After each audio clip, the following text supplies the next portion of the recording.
우리 함께 주님을 찬양하기 원합니다.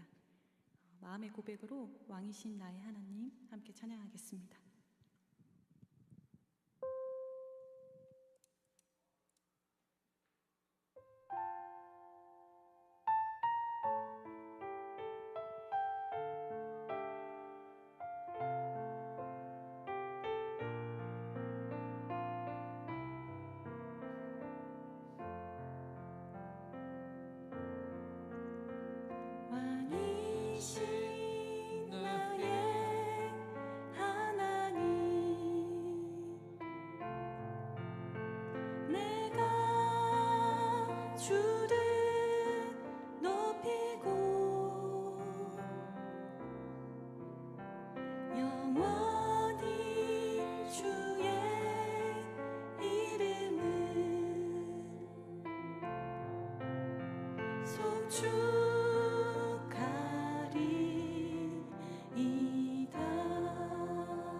다시 한번 고백할까요?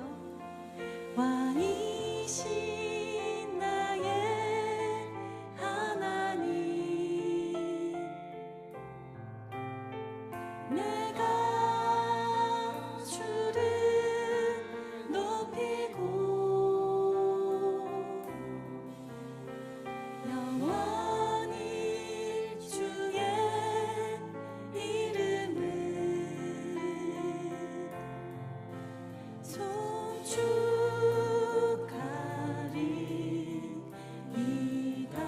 송축하리이다.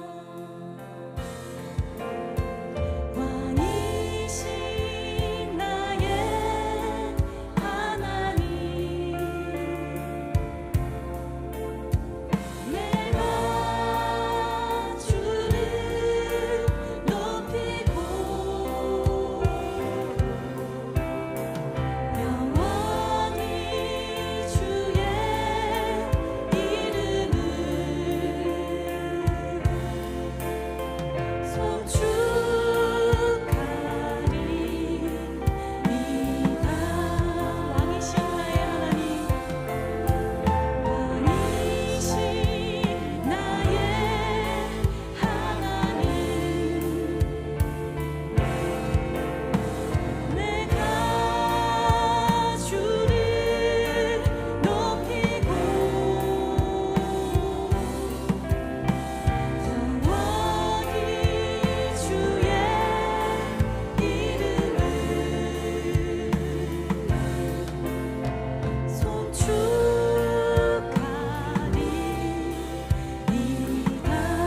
우리의 목소리로 고백하겠습니다. 영원히 주의 이름을 송축하리이다.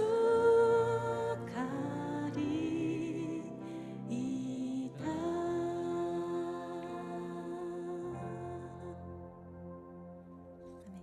이 시간 계속해서 찬양하면 좋겠는데요. 주 예수보다 더 귀한 것은 없네. 네, 이 세상 무엇과도 바꿀 수 없는 그 마음을 함께 신나게 박수치면서 찬양하겠습니다.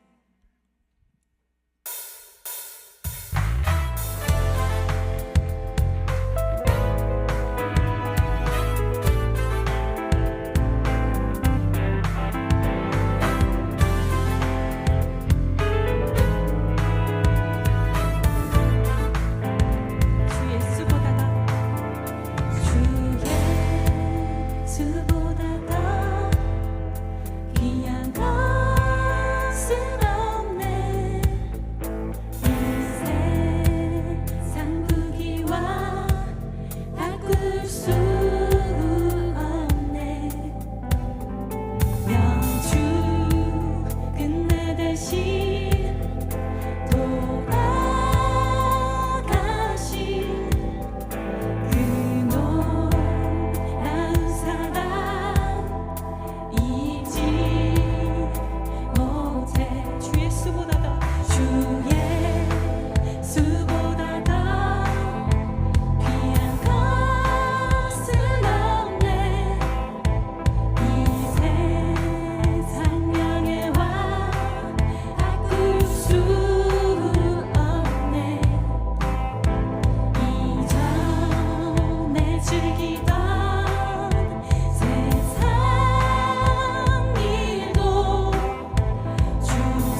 예수는 내 힘이요 나의 기쁨 내 참 소망 그 이름의 생명이 내 삶의 이유라. 예수는 내 힘이요 예수는 내 힘이요 나의 기쁨 내 참 소망 그 이름의 생명이 내 삶의 이유라. 오직 주만 따라갑니다. 오직 주만 높이 받으소서. 내 평생에 그 이름을 그에서 다시는 세상에 노래합니다. 그 이름에 크신 능력 영원한 생명이 내 삶의 이유라.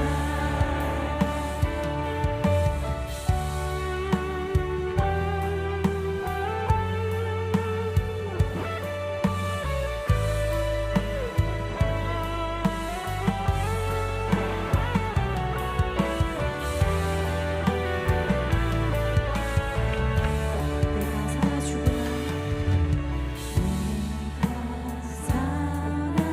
죽으나 그 이름을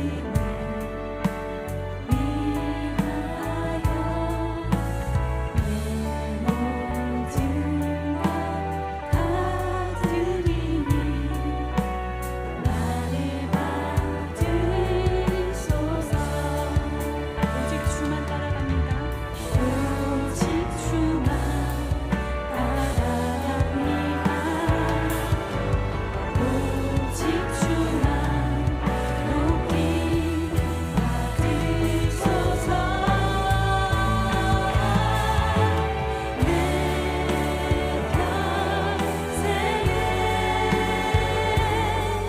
그 이름을 그에서 다시는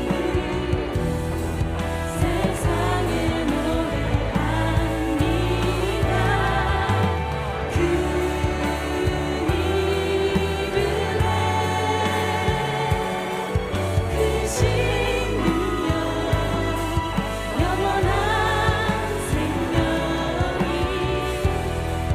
내 삶의 이유라. 내 평생에 내 평생에 그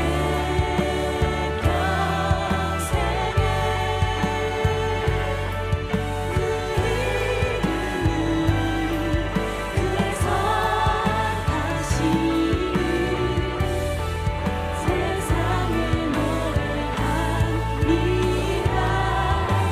그 이름에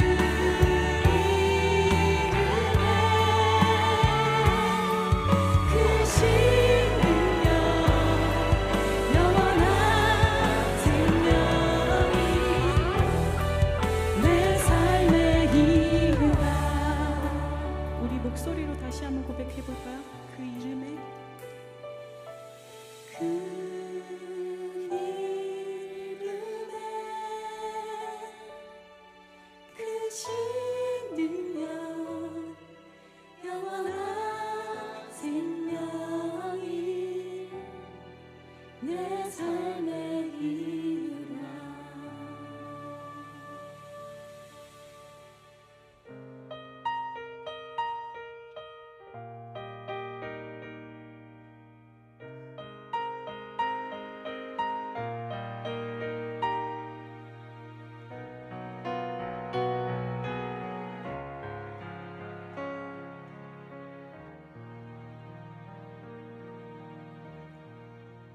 주의 말씀은 완전하여 내 영혼 소성시키며 주의 말씀은 확실하여 우둔한 날 지혜롭게 해 주의 말씀은 정직하여 내 마음 기쁘게 하며 주의 말씀은 순결하여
정결하여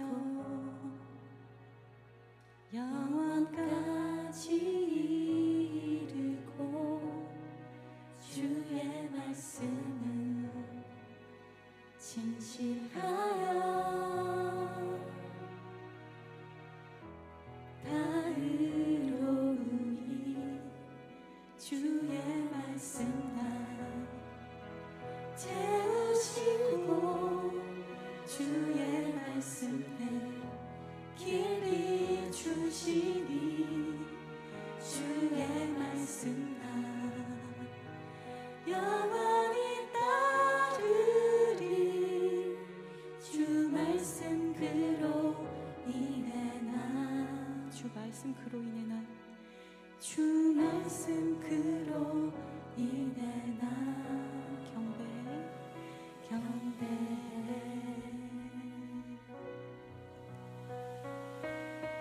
네, 그렇습니다. 주님 말씀 이 시간 우리의 마음을 비추어주소서. 예배 가운데 하나님께서 주실 그 말씀을 사모하는 마음을 담아 기도로 나아가겠습니다. 기도하겠습니다.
하나님 아버지, 오늘도 저희를 예배로 인도해 주셔서 주님께 찬양과 감사드리게 하시니 감사합니다. 지난 한 주간 저희의 언행을 돌아봅니다. 기도 시간 외에도 일상의 대화에서 하나님을 의식하며 지냈는지 살펴봅니다. 또한 삶이 저희의 계획과 다르게 흘러갈 때 인내하기보다 원망과 불평이 앞섰던 모습들이 있었음을 이 시간 주 앞에 고백하고 회개하오니 용서하여 주시옵소서. 저희에게 좋은 마음밭을 허락해 주셔서 주의 말씀에 청종하게 하시고 예배를 통해 저희의 마음과 영을 새롭게 하시고 돌아오는 한 주를 주께서 기뻐하시는 모습으로 살아낼 능력 얻게 하여 주시옵소서. 세계와 나라를 위해 기도합니다. 전쟁과 이상기후, 분쟁 등으로 고통받는 이들을 기억하사 하루속히 평안을 얻게 하여 주시고 기도하는 가운데 저희가 그리스도인으로서 할 수 있는 일들을 실천하며 살게 하옵소서. 나라에서 영향력 있는 자리에 있는 이들에게 하나님을 경외하는 마음을 주시고 주께 사랑과 지혜를 구하여 그 지혜로 나라와 국민을 섬기게 하여 주시옵소서. 북한 동포와 지하교회 성도님들을 위해 기도합니다. 저희는 감히 가늠할 수 없는 여건에서 지내고 계신 이들을 기억하여 주셔서 구호의 손길이 닿게 하시고 특히 지하교회 성도님들을 기억하사 주님 주시는 소망 붙들고 삶을 계속 살아낼 수 있게 하여 주시옵소서. 주님의 선하신 인도하심으로 평화 통일이 이루어질 때 대한민국이 기도로 준비되게 하시고 온 교회가 탈북민들의 정착을 돕는 데에도 앞장서게 하여 주시옵소서. 교회를 위해 기도합니다. 모든 성도님들의 영육을 강건케 하옵시고 특히 병환 중에 계신 성도님들과 그 가정을 기억하여 주셔서 모든 필요를 채워주시고 치유의 손길을 더하여 주시옵소서. 또한 전교인 체육대회를 위해 섬기시는 모든 분들을 주께서 기억하여 주셔서 주님께서 부어주시는 힘으로 섬기게 하시고 전 교인이 기도로 준비하여 합력하여 선을 이루게 하여 주시옵소서. 청년부를 위해 기도합니다. 9월부터 시작될 기도원 300용사 기도 집회를 통해 말씀 묵상뿐만 아니라 기도에도 힘쓰는 모든 청년들이 되게 하여 주시옵소서.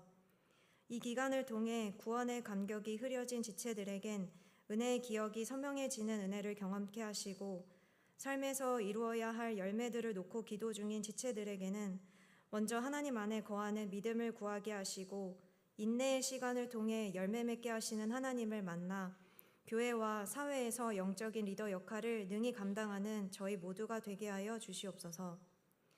담임 목사님을 위해 기도합니다.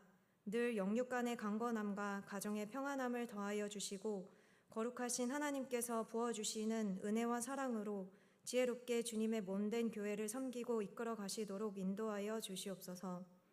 청년부를 섬기시는 장인영 목사님께도 영육의 강건함과 가정의 평안함 더하여 주시고 주께로부터 넘치는 사랑을 공급받아 그 사랑으로 청년부를 섬기게 하여 주시옵소서. 예배를 위해 기도합니다. 하이팀, 헤세드 찬양팀, 방송팀, 홀리엔즈 기도팀 등 예배를 섬기는 모든 지체들을 기억하사 이들의 삶을 붙들어 주시고 인도해 주시며 귀한 섬김 가운데 하나님을 더 깊게 만나고 알아가게 되는 복을 누리게 하여 주시옵소서. 이 모든 말씀 우리 주 예수 그리스도의 이름으로 기도드렸습니다. 아멘.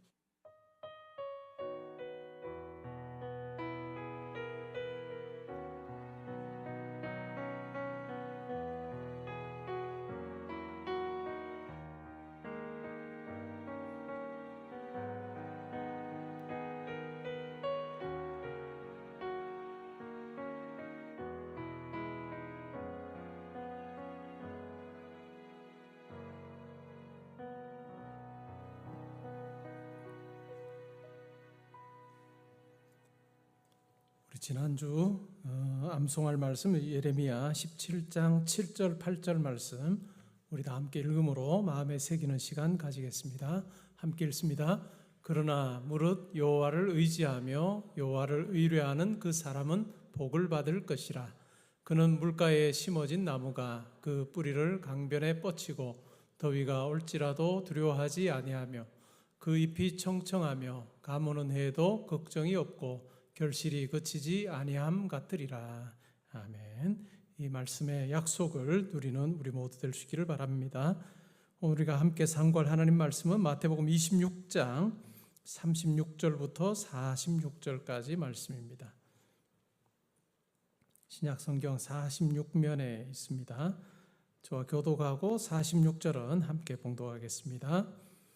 이에 예수께서 제자들과 함께 겟세마네라 하는 곳에 이르러 제자들에게 이르시되 내가 저기 가서 기도할 동안에 너희는 여기 앉아 있으라 하시고 베드로와 세베대의 두 아들을 데리고 가실새 고민하고 슬퍼하사 이에 말씀하시되 내 마음이 매우 고민하여 죽게 되었으니 너희는 여기 머물러 나와 함께 깨어 있으라 하시고 조금 나아가사 얼굴을 땅에 대시고 엎드려 기도하여 이르시되 내 아버지여 만일 할만하시거든 이 잔을 내게서 지나가게 하옵소서.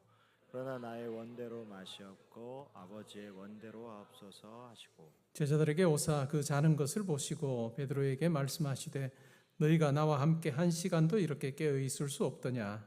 시험에 들지 않게 깨어 기도하라. 마음에는 원이로되 육신이 약하도다 하시고 다시 두 번째 나아가 기도하여 이르시되 내 아버지여 만일 내가 마시지 않고는 이 잔이 내게서 지나갈 수 없거든 아버지의 원대로 되기를 원하나이다 하시고 다시 오사 보신즉 그들이 자니 이는 그들의 눈이 피곤함일로라. 또 그들을 두시고 나아가 세 번째 같은 말씀으로 기도하신 후 이에 제자들에게 오사 이르시되 이제는 자고 쉬라. 보라 때가 가까이 왔으니 인자가 죄인의 손에 팔리느니라. 함께 읽습니다. 일어나라 함께 가자 보라 나를 파는 자가 가까이 왔느니라. 아멘. 우리 말씀 듣기 전에 한 주간의 삶을 돌아보며 기도하는 시간 가지겠습니다.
이제까지 살아온 저의 삶을 돌아보면 변함없는 하나님의 사랑이 있었음을 고백합니다. 우리를 향해 그 사랑 거두지 않으시고 우리 가운데 항상 함께 하셔서 여기까지 왔음을 고백합니다. 우리의 마지막 순간까지도 변함없는 하나님의 사랑이 저희들을 붙들어 주실 줄 믿습니다. 하나님, 우리의 삶에서 명분이 아니라 하나님의 그 사랑 또 받고 또 그 사랑 나누는 저희들 되게 하여 주옵소서. 예배 자리에서 주님 앞에 예물 올려드립니다. 저희 마음의 고백도 함께 담아드리니 하나님 기쁘게 받으시기를 소원합니다. 드려진 물질이 사용될 때 예수 그리스도의 십자가 복음이 많은 분들에게 전해지게 하시고 그분들도 예수를 믿어 하나님의 사랑을 경험하는 삶 살게 하여 주옵소서. 교회에 속한 모든 성도님들 영과 육을 강건하게 해주시기를 원합니다. 특별히 연약한 성도님들 하나님께서 붙들어 주셔서 주님 은혜로 연약한 부분이 강건하게 되어 건강한 몸으로 주님을 더 잘 섬기게 하여 주옵소서. 가정에 주님 주시는 평강이 있기를 원합니다. 일터도 하나님 주시는 지혜와 능력으로 잘 감당케 하셔서 귀한 결실이 있게 하여 주옵소서. 학업의 현장에도 주님 함께 해 주시어서 건강 주시고 지혜 주셔서 꿈 따라 달려가는 걸음이 견고하게 하시고 하나님의 마음을 흡족하게 해드리는 그 같은 아름다운 삶이 있게 하여 주옵소서.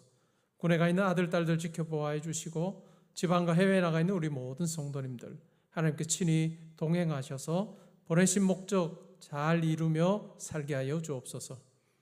말씀을 들을 때 이 말씀이 우리의 삶을 비추어주는 귀한 거울이 되게 하시고 말씀이 이야기하는 바 확실한 주의 사랑과 약속을 우리가 깨닫고 우리의 삶에서도 그 같은 사랑 전하는 자로 살게 하여 주옵소서. 감사드리며 예수님의 이름으로 기도합니다. 아멘.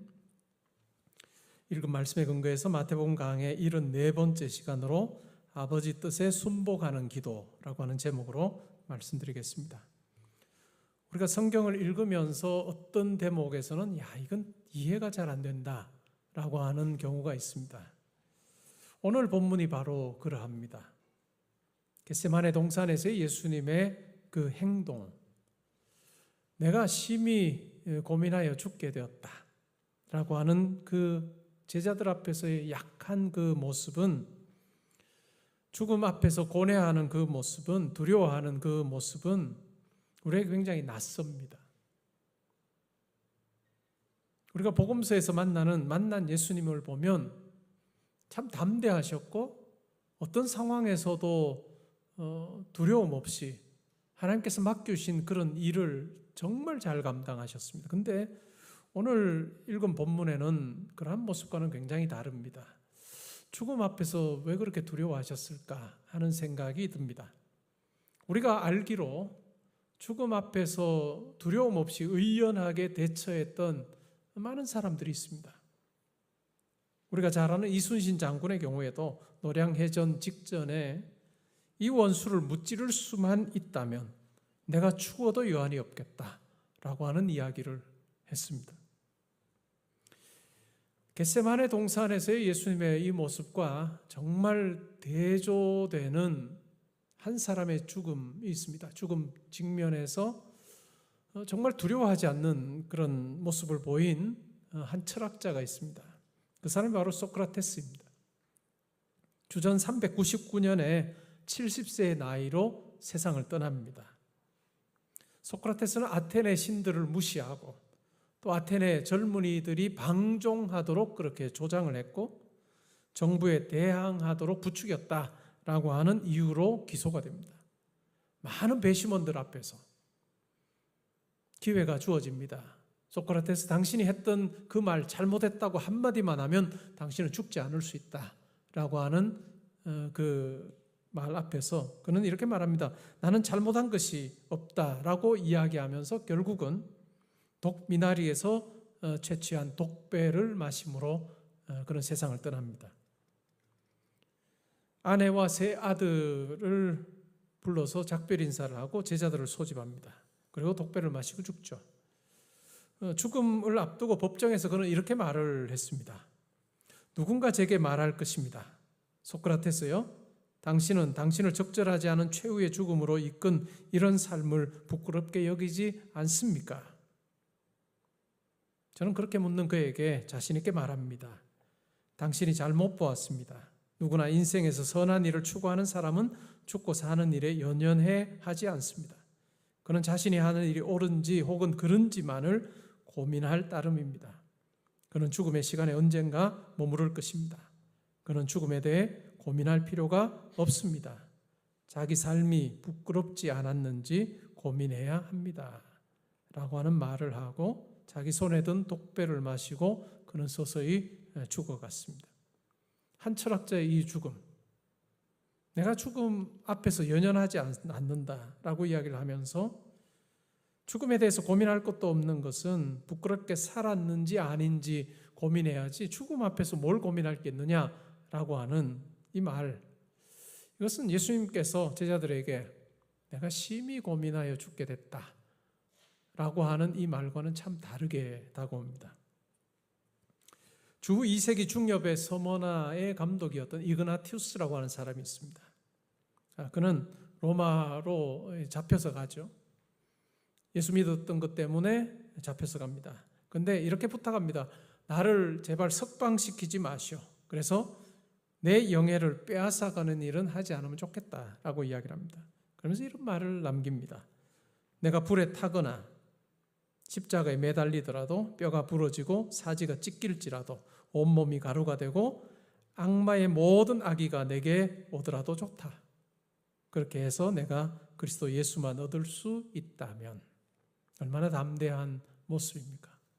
죽음 앞에서도 정말 당당히 순교하는 그런 모습을 우리가 찾아볼 수 있습니다. 2세기 중엽의 서머나의 감독이었던 폴리갑이라고 하는 분이 있습니다. 이분은 86세에 불에 타서 죽습니다. 화형당합니다. 그냥 이렇게 말합니다. 오 아버지여, 나를 순교자의 한 부분을 담당할 만한 자로 여겨주시니 주를 찬송합니다. 죽음 앞에서 그는 주님을 찬양하고 있습니다.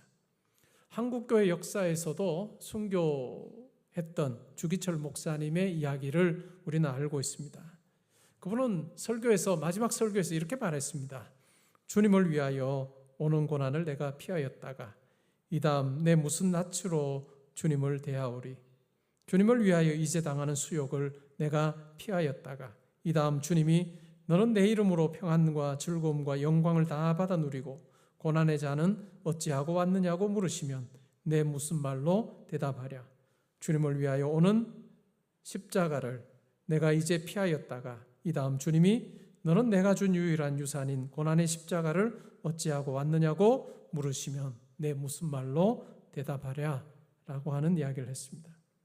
그는 투철한 신앙과 민족 정신으로 일제 항거하다가 마침내 내 여호와 하나님이여 나를 붙잡으소서라고 하는 마지막 말을 남기고 몸은 온갖 고문으로 찢기고 멍들었지만은 얼굴은 천국의 소망으로 밝은 웃음을 머금은 채 평양 형무소에서 순교했습니다.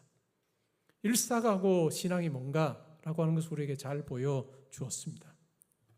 철학자는 죽음 앞에 담대했고 순교자들은 기뻐했습니다. 그런데 예수님은 고뇌하고 있습니다. 우리가 이것을 어떻게 이해해야 할까요? 예수님의 이 죽음은 한 개인의 죽음이 아니었습니다. 예수님께서 겟세마네 동산에서 앞으로 몇 시간 후에 있을 그 죽음을 내다보실 때 그 죽음은 한 개인의 죽음이 아니라 온 인류를 위한 죽음이었다 하는 것을 그는 알고 계셨습니다. 온 인류가 죄 가운데 있어서 그 죄값을 다 감당해야 되는데 그 모든 사람의 죄값을 예수 그리스도에게 맡기시고 그 죄값을 예수 그리스도께서 십자가에서 홀로 담당하게 하는 예수님의 죽음은 온 인류를 위한 하나님의 심판이요 하나님의 저주라고 하는 것을 예수님께서는 아셨습니다. 그래서 죽음 앞에서 두려워하고 염려하는 그런 부분은 한 개인의 죽음과는 비교가 안 되는 그 죽음의 무게, 그것이 얼마나 큰지를 예수님께서는 알고 계셨습니다. 십자가에 달리셨을 때 정오부터 오후 3시까지 온 땅에 흑암이 덮었습니다. 하나님의 심판을 의미합니다. 애굽에 10가지 재앙이 있었는데 그 중에 9번째 재앙이 이 흑암, 암흑재앙입니다. 하나님의 심판을 의미하는 것이죠. 캄캄한 재앙이 3일 동안 애굽 전역을 뒤덮었던 것을 우리는 잘 알고 있습니다. 예수님께서는 십자가에서 하나님의 진노와 심판을 고스란히 감당하셨습니다. 그래서 더글라스 웹스터라고 하는 분은 하나님의 아들이 탄생할 때는 한밤에 밝음이 있었다. 천군 천사들이 나타나서 기쁜 찬송을 부르는 한밤에 밝음이 있었지만 하나님의 아들이 죽을 때는 한낮에 어둠이 있었다라고 그렇게 적고 있습니다. 십자가 상에서 예수님께서는 엘리 엘리 라마 사박다니, 나의 하나님 나의 하나님 어찌하여 나를 버리시나이까 라고 절규하셨습니다. 하나님께서 예수에게 우리가 담당할, 우리 모든 인류가 담당하는 그와 담당해야 되는 저주를 퍼부으시고 예수를 심판하셔서 마침내 하나님과 친밀한, 성부와 성자 사이의 그 친밀함이 다 깨지고 하나님으로부터 전적으로 버림당하는 그와 같은 것을 예수님께서는 십자가상에서 경험하셨습니다. 그리고 예수님께서는 다 이루었다라고 말씀하고 세상을 떠나셨습니다. 예수님께서 두려워하신 것은 내가 한 개인의 죽음이 아니라 온 인류의 그 죄를 담당하는 그 저주와 심판의 그 무게가 얼마나 큰지를 아셨기 때문에 두려워하고 있습니다. 그럼 왜 이와 같은 진노를 받아야 했을까요? 신약성경 우리에게 분명하게 이야기합니다. 우리를 위해서 예수님께서는 이와 같은 진노의 잔을 받으셨다는 것입니다. 지난주에 살핀 대로 마지막 만찬에서 예수님께서는 이렇게 말씀하셨습니다. 이것은 너희를 위하여 흘리는 내 피다라고 말씀하시면서 포도주잔을 나누어 주셨습니다. 요한복음에 보면 선한 목자는 양을 위하여 목숨을 버린다라고 말씀하신 대로 우리를 위하여 예수님께서 목숨을 버리셨습니다. 사도 바울은 이 예수님의 죽음에 대해서 로마서 5장 8절에서 이렇게 말합니다. 우리가 아직 죄인 되었을 때 그리스도께서 우리를 위하여 죽으심으로 하나님께서 우리에 대한 사랑을 확증하셨다라고 이야기하고 있습니다.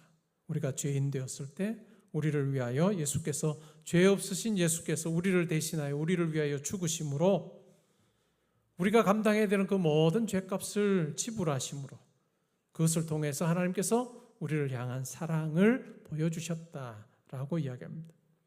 구약 성경에 보면 이사야 선지자가 예수님의 고난에 대해서 묘사하면서 53장 4절부터 6절에서 이렇게 말합니다. 그는 실로 우리의 질고를 지고 우리의 슬픔을 당하였거늘 우리는 생각하기를 그는 징벌을 받아 하나님께 받으며 고난을 당한다 하였노라. 그가 찔림은 우리의 허물 때문이요 그가 상함은 우리의 죄악 때문이라. 그가 징계를 받음으로 우리는 평화를 누리고 그가 채찍에 맞음으로 우리는 나음을 받았도다. 우리는 다 양 같아서 그릇 행하여 각기 제 길로 갔거늘 여호와께서는 우리 모두의 죄악을 그에게 담당시키셨도다 라고 이야기합니다. 이것이 바로 예수님께서 겟세마네 동산에서 내가 심히 고민하여 죽게 됐다 말씀하신 이유입니다. 그러면 죽음을 앞둔 겟세마네 동산에서 예수님께서 무엇을 하셨을까요? 이것은 우리 신앙생활에도 매우 중요한 부분입니다. 겟세마네는 고민의 장소였습니다. 고뇌의 장소였습니다. 근데 그 장소에서 예수님께서 하신 것은 기도였습니다. 고민의 장소가 기도의 장소가 된 것입니다. 성도들의 경우에도 고민을 하며 삽니다. 이 세상 사는 사람들 중에 고민으로부터 자유로운 사람이 한 사람이라도 있을까요? 없을 겁니다. 근데 성도들도 고민을 합니다. 근데 고민만 합니다. 고민만 해서는 앞으로 나아갈 수가 없습니다. 성도의 삶의 자리에 그냥 고민의 겟세마네 동산만 있어서는 도무지 하나님의 뜻을 이룰 수가 없습니다. 그 고민의 자리에서 하나님 앞에 엎드려 기도하는 것, 그것은 중요합니다. 예수님께서 땅에 엎드려 기도하셨습니다. 이렇게 말씀합니다. 이때가 나에게서 지나가게 해주십시오 라고 이야기하면서 크게 예수님의 기도를 생각을 해보면 두 가지입니다. 하나는 아버지여, 아버지께는 모든 것이 가능하니 이 잔을 내게서 옮겨주십시오 라고 그렇게 요청하고 있습니다. 근데 이것이 예수님의 기도의 끝이 아닙니다. 그러나 나의 원대로 하지 마시고 아버지의 원대로 해 주십시오 라고 그렇게 기도합니다. 이렇게 3번 기도하셨습니다. 우리는 이 예수님의 기도를 통해서 기도가 뭔가라고 하는 것을 배우게 됩니다. 우리가 기도에 대해서 제대로 배우지 못하면 기도는 열심을 가지고 하나님께 내가 원하는 것이 무엇인지를 아뢰는 것이다. 때로는 하나님을 설득하여서 내가 간절함으로 간구하면 하나님께 들어주시는 것이다 라고 그렇게 생각을 합니다. 일면 맞는 면이 있습니다. 그러나 성경이 말하는 전부는 아닙니다. 기도는 오히려 우리가 기도의 자리에 있을 때 하나님께서 하나님의 마음을 바꾸시는 것이 아니라 우리 마음을 바꾸어 주십니다.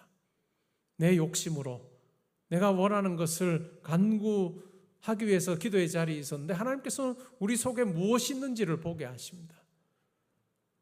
말로는 하나님의 영광을 위해서라고 하는 말을 하지만 결국은 내 영광이 자리 잡고 있는 그 같은 우리의 마음을 보여주십니다. 그러면서 하나님께서 원하시는 것이 무엇인지를 우리로 하여금 알게 하시는데 그것은 내 욕심이 아니라 내 뜻이 아니라 하나님께서 나를 향해 가지고 계시는 그 뜻을 내가 받아들이는 것입니다. 우선권의 문제를 조정하는 그 자리가 바로 기도의 자리입니다. 어떤 문제를 놓고 내가 잘 됐으면 좋겠다. 이거 잘 되면 내가 뭔가를 얻을 수 있을 것 같아라고 생각하며 기도하는 우리에게 하나님께서는 내가 잘 됨이 아니라 이 일로 인해서 하나님의 뜻에 내가 순복할 수 있느냐, 하나님의 뜻 앞에 내가 복종할 수 있느냐라고 하는 것을 우리를 향해서 재차 물으시는 그러한 모습으로 우리 가운데 다가오십니다. 기도는 영적인 전투의 자리입니다. 예수님의 경우에도 마찬가지였습니다.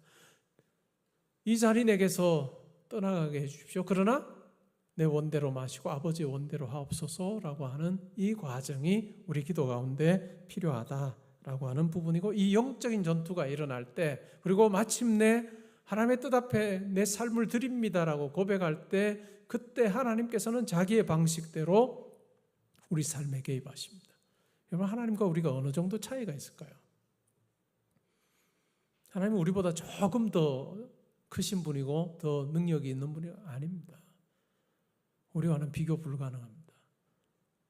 여러분, 20대, 30대 성인이 1살, 2살짜리 아이를 보면서 느끼는 그 감정 있을 겁니다. 무엇을 선택하는 것이 옳은 것인지를 모르는 그 아이를 보면서 어른이 느끼는 그 감정이 있어요. 하나님께서 우리를 보실 때는 그거보다 훨씬 더 큰 차이가 있습니다.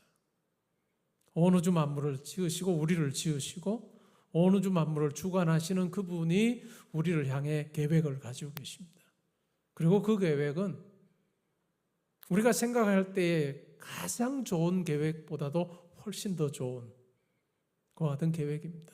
근데 우리가 그 계획을 우리 삶 가운데 누리느냐 누리지 못하느냐라고 하는 것은 우리 기도의 자리에서 내 뜻을, 내 욕심을 내려놓을 수 있느냐 없느냐와도 직결되는 부분이라 할 수 있습니다. 우리가 하나님의 뜻에 내 삶을 맡기고 순복할 때 하나님께서는 온 우주 만물을 창조하신 하나님께서 우리와는 다른 방식으로, 우리와는 비교가 안 되는 방식으로 우리 삶에 개입하십니다.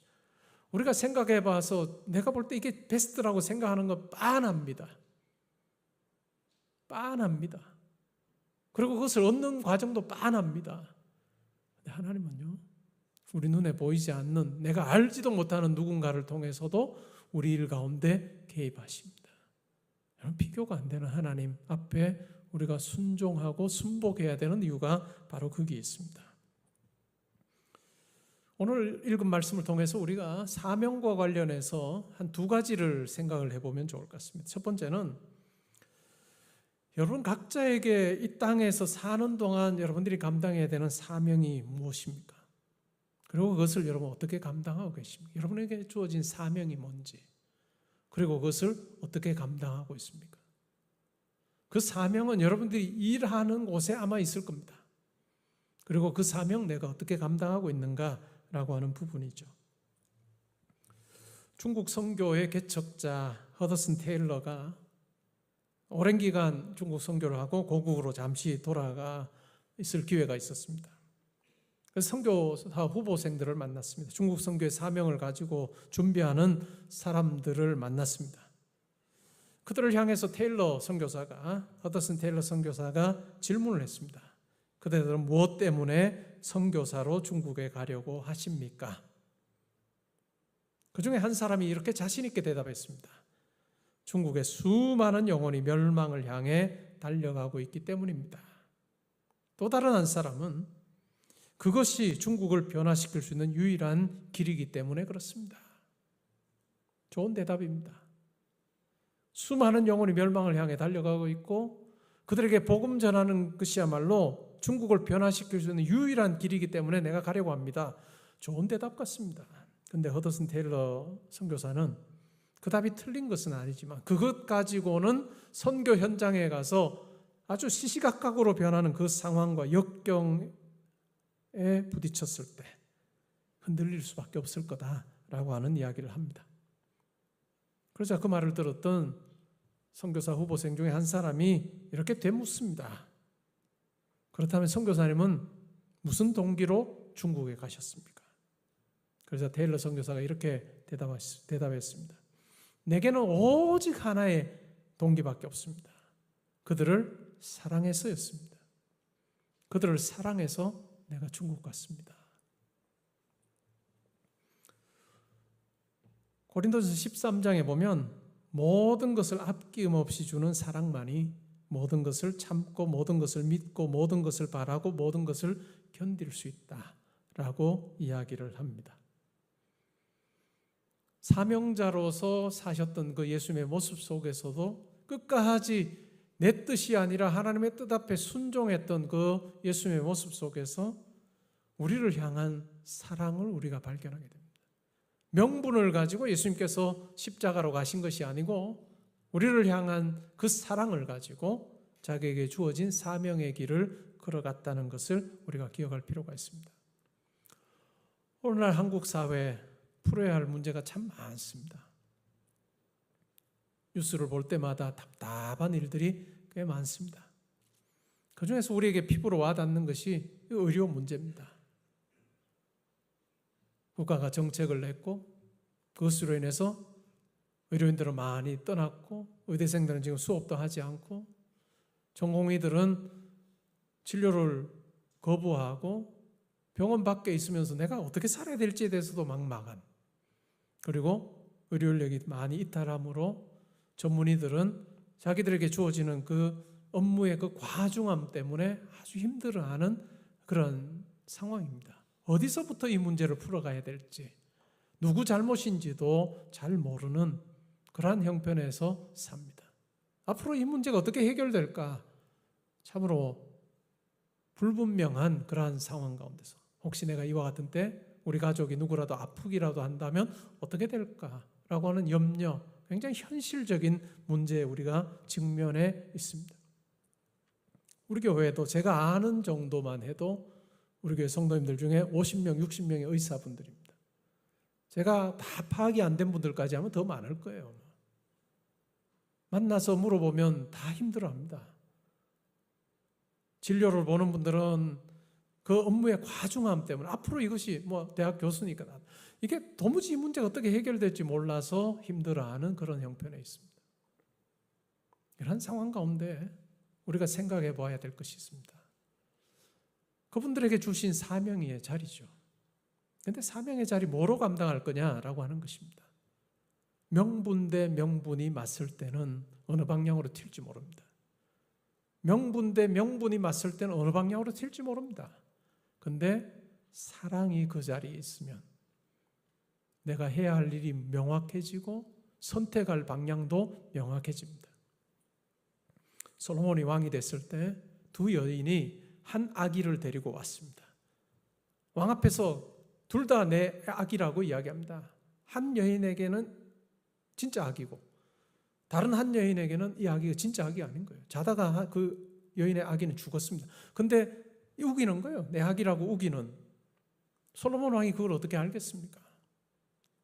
두 여인 다 내 아기라고 이야기를 하는 그 상황에서 솔로몬 왕이 이렇게 말합니다. 신하를 시켜서 칼을 가져와라 그럼. 내가 이 아기 죽여서 절반으로 나눠서 반반씩 이 여인들에게 나눠주겠다라고 이야기합니다. 그러자 진짜 엄마 아닌 사람은, 가짜 엄마는 좋다고 이야기합니다. 진짜 엄마는 뭐라고 이야기할까요? 아기를 죽이지 마십시오. 이 아기 나에게 주지 않아도 되니, 저 여인에게 줘도 되니 제발 죽이지 말아달라라고 이야기를 합니다. 사랑입니다. 명분이 아니라 사랑입니다. 명분이 맞설 때는 어디로 갈지 모릅니다. 명분이 주도할 때는 핑계댈 것도 많고 피해 나갈 구석도 많습니다. 그러나 사랑으로 우리의 사명의 자리를 살펴보면 무엇을 해야 하는지가 아주 명확해집니다. 여러분 각자 지금 많은 시간을 보내는 그곳이 사명 감당하는 자리여야 할 것입니다. 그렇지 않고 내가 하루의 대부분을 보내는 그 시간, 보내는 그 일은 그냥 내가 생존을 위해서 내가 지금 하는 일이고 사명은 다른 데 있다고 생각하면 정말 불행한 인생입니다. 여러분 대부분의 시간을 보내는 그곳에서 여러분 사명을 발견해야 됩니다. 처음 시작하면서 어떻게 생각했을까요? 사명이라고 생각을 하고 시작했을 겁니다. 그때는 사랑이라고 하는 것이 여러분에게 있어서 매우 중요한 요소였을 겁니다. 내가 대하는 한 사람 한 사람이 참 내가 사명을 감당해야 되는 사람이다라고 하는 생각 가지고 시작했던 그 자리가 시간이 지나면서 그것은 사라지고 때로는 수가, 때로는 반대급부로 주어지는 물질이라고 하는 것이 더 크게 여겨지면 그 자리는 사명 감당의 자리가 아니라 다른 자리로 전락해 버립니다. 우리가 사명 어떻게 감당해야 될까요? 명분으로 사명 감당하는 것이 아니라 사랑으로 감당해야 됩니다. 여러분이 그 자리에서 만나는 한 사람 한 사람, 여러분들의 도움을 필요로 하는 한 사람 한 사람, 그들에게 진심으로 대하고 최선을 다하는 것, 그것이 바로 사명 감당하는 자리입니다. 여러분 사명 감당한다는 걸 너무 홀리하게 생각하지 마십시오. 그 한 분, 한 사람 한 사람을 진심으로 대하는 그것이 사명 감당하는 자리고 예수님께서 우리에게 보여주신 것입니다. 두 번째, 우리에게 사명을 감당하는 그 과정에서 필요한 게 뭘까요? 우리에게 좋지 않은 상황들이 주어질 수도 있습니다. 아니 필연적으로 주어질 것입니다. 그때 우리가 어떻게 해야 할까요? 오늘 예수님께서 우리에게 보여주신 대로 우리는 고뇌하는 자리, 고민하는 자리로 그치지 않고 그것이 기도의 자리가 되게 해야 합니다. 고민하는 사람은 많습니다. 우리가 착각하지 말아야 되는 것은 여러분이 목장에서 내가 고민하는 것을 나눈 것으로 기도 다 했다라고 기도 시작도 안 한 거예요. 여러분들이 고민하는 것, 옆에 친구들하고 이야기한 것으로 내가 하나님 앞에 할 것 다 했다라고 생각하지 말고 그때 진짜 기도하며 나아가야 됩니다. 하나님의 뜻을 물으며 나아가는 그것이 있어야 할 것입니다. 그럴 때 하나님께서 여러분들에게 말씀해 줍니다. 지난주에도 제가 이야기한 것처럼 8월 이제 지나고 9월 온가족 새벽 때부터 가을에 제가 온가족 새벽 기도는 제가 작심하고 하나님 앞에 나와 한 달을 기도함으로 시작. 여러분 그 시간에 뭐 합니까? 여러분 그 시간에 뭐 합니까? 주로 자겠죠. 그냥 내가 평범히 자는 것과 나와서 새벽을 깨워서 하나님 앞에 기도하면서 하나님 이번 가을이 정말 하나님 보시기에 정말 제 인생에서 참 많은 결실 있는 그와 같은 시즌이 되기를 원합니다라고 기도하는 그 모습과 9월 7일인가요? 9월 7일 토요일 6시에 그냥 여러분 침대에서 쫙 뻗어 자고 있는 이 두 가지의 모습을 딱 대조했을 때 어느 게 더 좋을까요? 여러분이 알아서 선택하십시오. 근데 제가 김밥은 준비를 많이 합니다. 제가 3부에도 김밥 준비를 많이 한다 했습니다. 그래서 이거는 말이 아니라 하나님 앞에 엎드리면 하나님께서 우리에게 말씀해 주십니다. 그냥 고민만 하지 말고 그 고민할 시간이 있거든 하나님 앞에 나와 말씀드립니다. 기도하십시오. 엎드리십시오. 그러면 하나님께서 분명히 말씀해 주십니다. 그리고 하나님께서 여러분들이 말씀해 주시는 걸 경험하게 되면 어떨까요? 설레는 거예요. 이젠 예배당 나오는 것이 설렙니다. 내가 온 가족 새벽 때 나가야 되겠다. 기도원 300대 나가서 하나님 앞에 엎드리면 하나님께서 나에게 분명히 말씀해 주시리라. 설레는 마음 가지고 나올 때 하나님께서 여러분 가운데 역사하십니다. 그냥 나오지 말고요. 그냥 나오는 것은 소나기가 내리는 그 자리에 있긴 하지만 그냥 대야를 엎어놓은 것 같습니다. 대야를 엎어놓으면 막 소나기가 엄청나게 퍼부어도 이 대야가 엎어져 있으면 어떨까요? 그게 하나도 안 남겨요. 근데 사모하는 마음을 가지고 오늘 하나님께서 내게 말씀하시리라 라고 하는 마음 가지고 나올 때 비로소 우리 인생의 양동이에 하나님의 은혜가, 하나님의 말씀이 담기는 그 경험을 하게 됩니다. 언제 신앙의 은혜를 체험할까요? 상황 좋을 때요? 아닙니다. 나에게 시간이 다 있어서 널널할 때 그때 은혜 체험하기는 정말 힘듭니다. 바빠요. 할 게 많아요. 그럼에도 불구하고 우선순위를 하나님께 먼저 딱 정해놓고 내가 기도하리라 라고 하며 나아갈 때 하나님께서 기뻐하십니다. 마찬가지로 여러분 친구들하고 만나자고 할 때도 뭐 언제든지 그래 뭐 너 언제든지 불러줘 하는 그 친구와의 약속이 소중할까요?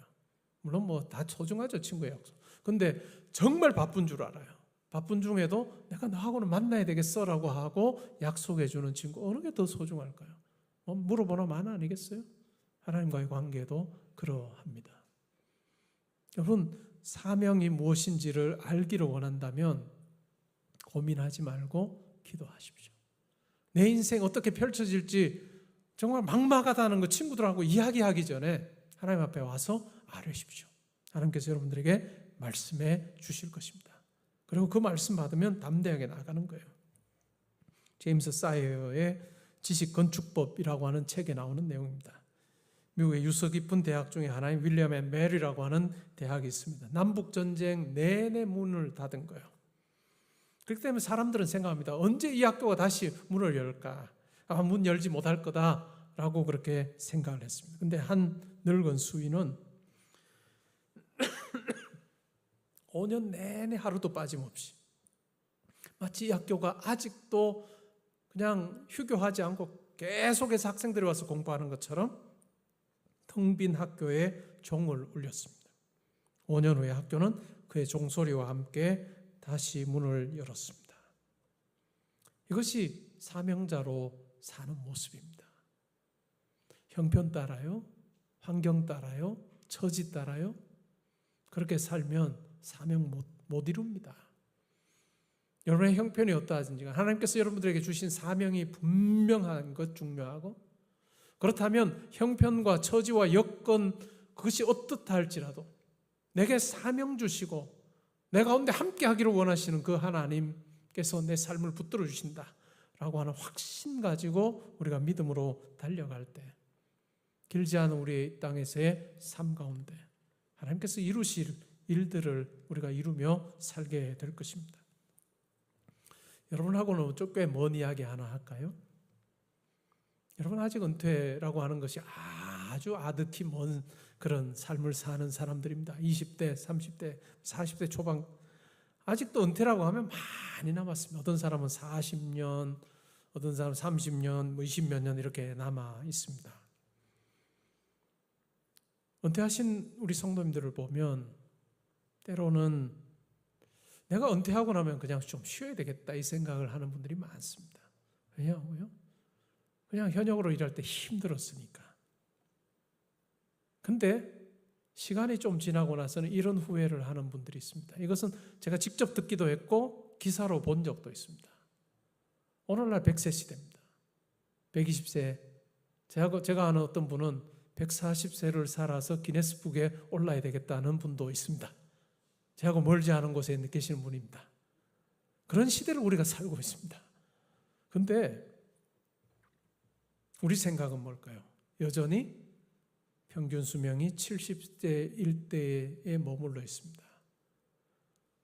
은퇴를 하고도 30년, 40년, 50년을 살아야 살아야 되는 그런 시대로 우리가 살면서 은퇴 이후는 내게 주신 하나님의 소명이 무엇일까를 우리는 고민도 안 하고 삽니다. 시간이 흘렀습니다. 10년이 흐르고 20년이 30년이 흐르고 나서 이런 고민을, 이런 후회를 합니다. 내 인생이 이렇게 길 줄 알았다면, 은퇴 후에 인생이 길 줄 알았다면, 하나님께서 나에게 주신 사명이 무엇일지를, 은퇴 후의 사명이 무엇일지를 내가 더 분명히 고민하면서 내가 살았을 텐데 라고 하는 이야기를 하는 분들이 많습니다. 여러분, 은퇴하고 나서 혹시 제가 이 세상에 없어도 여러분 그때 기억하십시오. 제가 몇십 년 전에 했던 그 말을 떠올리면서 은퇴하고 나서 그냥 주어지는 대로 살지 말고, 은퇴하고 나서 성도로서의 사명이 사라지면 믿지 않는 자와 똑같습니다. 다른 거 하나 주일에 와서 예배 드린다는 그 외에는 다 똑같은 거예요. 주어진 시간에 그냥 산에 가고 다 보내는 그 모든 삶이 하나님을 위해서 드리는 그것은 전혀 없는, 물질도 시간도 재능도 그 형편에 맞춰서 하나님 앞에 드리는 것 없이 믿지 않는 친구들과 똑같은 모습으로 산에 가고 커피 마시러 가고 여행 가고 하는 것으로 우리의 30년, 40년을 채운다면 하나님께서 우리에게 호흡을 주신, 우리에게 생명 주신 그 목적이 과연 이루어지는 삶일까 하는 생각을 하게 됩니다. 이 이야기는 지금 저한테 하는 이야기입니다. 저한테. 물론 50대 때와 70대 때 신체적인 여건도 많이 달라져 있고 상황도 많이 달라져 있겠지만, 그래서 지금처럼은 할 수 없겠지만, 그러나 내가 은퇴 후에 하나님의 사명자로 내가 무엇을 어떻게 살까라고 하는 고민을 하지 않으면 우리의 그 삶은 하나님 보시기에 참 멋지지는 않을 거다라고 하는 생각을 하게 됩니다. 그 말은 곧 우리의 인생에서 사명하고 무관한 시기는 하나도 없다 하는 것을 우리가 기억하면 좋겠습니다.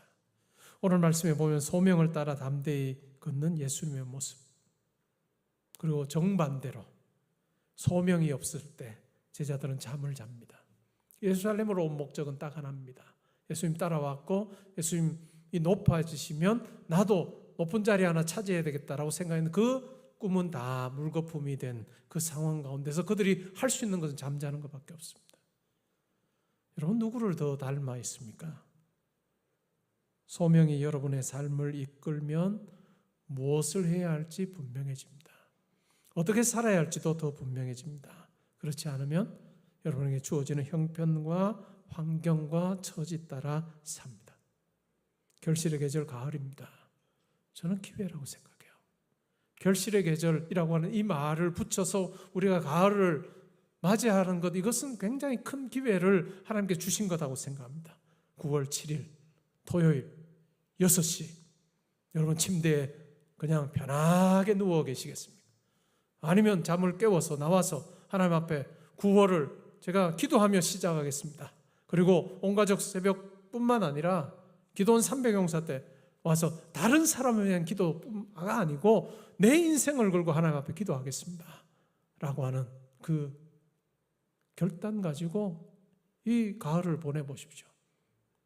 온 가족 새벽뿐만 아니라 기도원 300용사, 어느 때는 수요일이고 어느 때는 금요일일 텐데 금요일 오후 8시 본당에 나와서 주여 제 뜻이 무엇이, 하나님의 뜻이 무엇입니까? 라고 부르짖는 그 청년의 모습과 친구와 카페에서 내 인생이 뭐냐, 앞으로 어떻게 살지 모르겠다 라고 커피 마시면서 넋두리 하는 그 두 개의 모습을 딱 비교했을 때 뭐가 사명자의 삶인가? 묻지 않아도 분명할 겁니다. 결실의 계절 가을에 나와서 엎드리십시오. 다른 사람을 위한 것이 아니라 여러분의 삶을 위한 것이라는 것 기억하고 기도하고 엎드림으로 고민의 자리가 기도의 자리가 될 때 여러분의 삶 가운데 역사하시는 하나님을 분명히 체험하는 그런 은혜가 있기를 주의 이름으로 축복합니다. 아멘. 김밥 많이 준비합니다. 자, 우리 그 자리에 일어나셔서 오늘의 기도 읽고 찬양하겠습니다.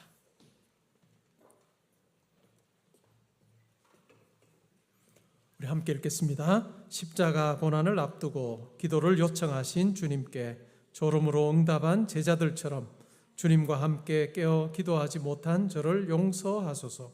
주님이 본을 보이신 기도의 자세를 배우겠습니다. 어떤 일이든 아버지의 원대로 하시기를 간구하며 제 십자가를 묵묵히 감당하게 하소서. 아멘.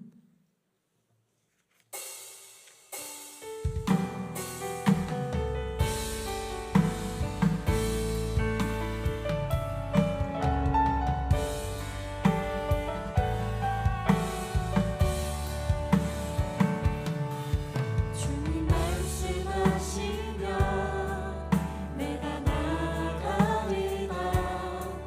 주님 뜻이 아니면 내가 멈춰서리라. 나의 가고 서는 건 주님 뜻에 있으니 오 주님 나를 이끄소서. 주님 말씀하시면 내가 나가리라.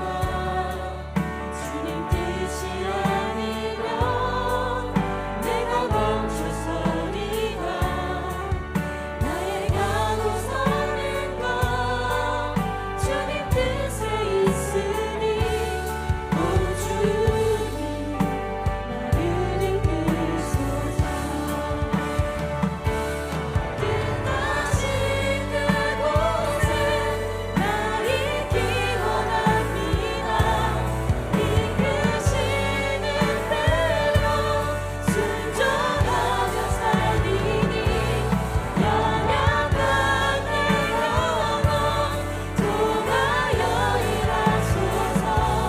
주님 나라와 그 뜻을 위하여 뜻하신 그곳에 나 있기 원합니다. 이끄시는 대로 순종하며 살리니 연약한 내 영혼 통하여 일하소서. 주님 나라와 그 뜻을 위하여 뜻하신 그곳에 나 있기 원합니다. 이끄시는 대로 순종하며 살리니 연약한 내 영혼 통하여 일하소서. 주님 나라와 그 뜻을 위하여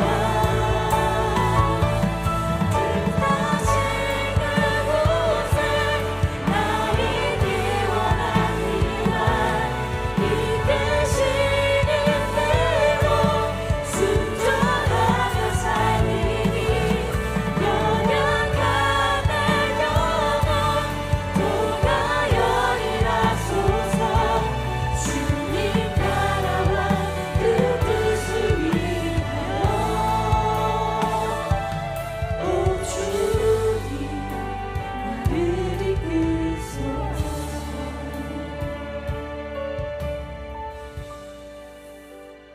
하나님께서 여러분들에게 맡겨주신 사명이 확실한지요?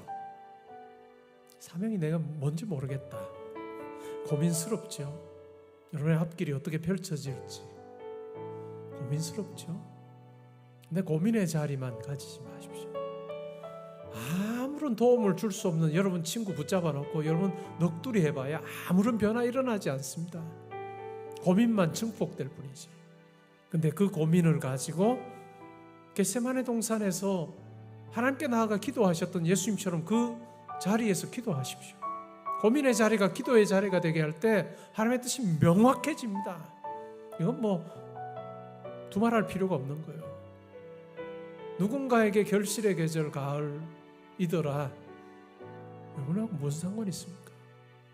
여러분의 인생에서 2024년 가을이 결실의 계절이 되게 여러분 기도해야죠. 하나님 앞에 나와 엎드려야죠. 하나님의 뜻을 물어야죠. 그때 하나님께서 여러분들에게 말씀해 주시는데 살면서 기도 한 번도 안 하고 친구하고는 고민만 털어놓고. 여러분 결단하십시오. 결단하고 기도의 자리로 나와서 하나님께 여쭤보십시오. 여러분을 가장 사랑하는 하나님께서 딸아 아들아 딸아 내가 너를 향한 계획은 이것이란다 말씀해 주실 것입니다. 그 말씀 가지고 담대하게 믿음의 길 걷는 사명의 길 걷는 우리 모두 되면 좋겠습니다. 우리 시간 함께 우리 삶을 놓고 기도하겠습니다. 그리고 결단하며 기도하세요. 하나님 오늘 내가 목사님 말씀 들었습니다. 들어보니까 맞는 말입니다. 내가 기도하겠습니다. 하나님 앞에 이 가을에 기도할 수 있도록 저의 마음을 붙들어 주시고 기도의 자리에 하나님을 만나게 해주십시오 라고 하는 이 기도하고 하나님 저의 인생 가운데 하나님의 뜻 이루게 해주십시오. 우리 이 시간 함께 이 기도 제목 놓고 기도하는 시간 가지겠습니다. 우리 기도하겠습니다. 하나님 아버지 우리 삶 가운데 함께 하시고 하나님을 우리가 경험하기를 원합니다. 아버지 하나님께서 우리에게 호흡 주시고 생명 주시고 영의 생명을 허락해 주신 것 생각할 때 감사드립니다. 하나님 우리를 구원하신 분명한 뜻이 있으시구나. 하나님 우리를 구원의 길로만 인도하는 것이 아니라 그 길이 우리가 하나님의 뜻을 행하는 사명의 길이 되기를 소원합니다. 하나님 내가 앞으로 무엇을 해야 할지 어떻게 살아야 할지 막막하고 여러 가지 경우의 수를 가지고 고민하는 우리 형제자매 우리 성도님의 삶에 하나님 함께해 주시기를 원합니다. 하나님 고민을 하고 친구와 이야기하고 우리 인생에 고민의 자리만 많은 것이 아니라 오히려 고민의 자리를 정리하고 하나님 앞에 나와 기도하는 저희들 되기를 소원합니다. 아버지 앞에 나와 기도하며 하나님께서 우리의 기도를 들으시고 아버지의 뜻이 무엇인지 우리에게 말씀해 주셔서 전능하신 하나님께서 붙들어 주시는 삶이 우리가 확신하며 나아갈 때 그 영광스럽고 놀라운 그것을 우리가 누리지 못하는 자로 살지 않습니다. 기도할 때 온 우주 만물을 창조하신 내 아버지를 만나는 저희들 되게 하시고 내 삶 가운데 기도로 역사 아버지의 뜻을 가르쳐주시고 지혜와 능력으로 우리의 삶을 붙들어 주시고 하나님 아버지 저희 모든 것을 아버지 함께 해주옵소서. 뜻을 정하여 9월 온가족 새벽 기도회부터 하나님 앞에 나와 기도하고 엎드리는 그 일로부터 시작하여서 기도 300여 한 가지의 소원을 가지고 아버지 앞에 엎드리고 아버지가 말씀해 주시는 믿습니다. 우리에게 말씀해 주시옵소서. 흔들리지 않는 아버지의 말씀 붙들고 달려가는 저희들 되시고 아버지가 역사하여 주시옵소서.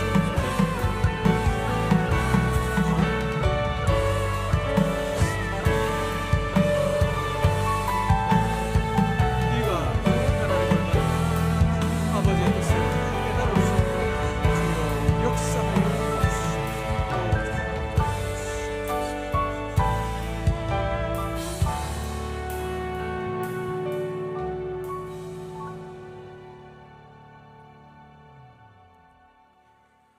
이제는 우리 주 예수 그리스도의 은혜와 하나님의 사랑과 성령의 교통하심이 지금까지 우리를 붙들어 주신 변함없는 하나님의 사랑이 나에게 있었음을 깨닫고 앞으로 내가 어떻게 살아야 할지 사명자로 어떤 모습으로 살아야 할지 갈피를 잡지 못하는 우리에게 고민의 자리에서 기도의 자리로 만들어 하나님께 나아가 엎드릴 때 아버지의 뜻을 우리에게 말씀하여 주시고 뜻만 가르쳐 주시는 것이 아니라 우리에게 지혜와 능력 다하여 주시어서 그 뜻을 이루게 하시는 하나님을 만나며 살게 하시는 그 영광스러움이 우리 가운데 예비되어 있음을 알고 하나님 이 가을 제가 기도로 아버지 앞에 나아가기를 소원합니다. 저에게 말씀하여 주옵소서. 다짐하고 기도하는 주의 사랑의 우리 형제자매들과 성도님들과 가정과 학업과 일터와 교회와 이 나라와 민족과 이번 한 주간의 모든 계획과 만남 위에 지금부터 항상 함께 있어지이다. 아멘.